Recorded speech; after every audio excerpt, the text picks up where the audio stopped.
আসসালামু আলাইকুম। সংক্ষিপ্ত আকারে কথা বলতে চাই। আমি বলতেছি আমরা কুমিল্লা বাগেরহাট থেকে এসেছি আজকের এই গণতন্ত্র বন্ধ হওয়ার জন্য। আমাদের দাবি বাংলাদেশে জনসাধারণের সাথে দেশ সংগ্রামের দাবি। আমার শিক্ষার জন্য অবিলম্বে ছেড়ে দেওয়া হয়, আমার দেশের সংযোগ করে দেওয়া হয়। আমরা বলবো শিক্ষা চিকিৎসা এই আমাদের জাতিগত অধিকার, আমাদের মৌলিক অধিকার। আমরা একই সাথে জড়িত হয়ে সেই দেশ থেকে আজকে আমরা বঞ্চিত। আমরা আজকে করে বন্ধ করে আমাদের বাড়িতে পাঁচতলায় ছয়তলায় চারতলায় সিলিন্ডার পূর্বে সিলিন্ডার ব্যবসায়ীরা সিন্ডিকেট ছিল, আজকে সিন্ডিকেট না।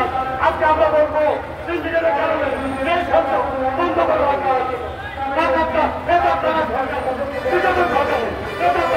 সিন্ডিকেটের মাধ্যমে যে সংযোগ বন্ধ করে সিলিন্ডার ব্যবসা করেছে। আমরা অভিযোগে আবার থেকে সংযোগটা মানবতার জীবন যাপন আমরা ঠিকাদার এবং আমরা আমাদের ফ্যামিলিকে অনেক বেশি দিন যাপন করতে অনুভবের সব জায়গায় সিলিন্ডার তাই আমরা চাই অবিলম্বে আবার সংযোগ ওপেন করে দেওয়া হয়, সংযোগ দেওয়া সুব্যবস্থা করা। এরপরে আমি আবার কুমিল্লাবাসীর পক্ষ থেকে সবাইকে ধন্যবাদ জানিয়ে আমি আমার বক্তব্য শেষ করছি।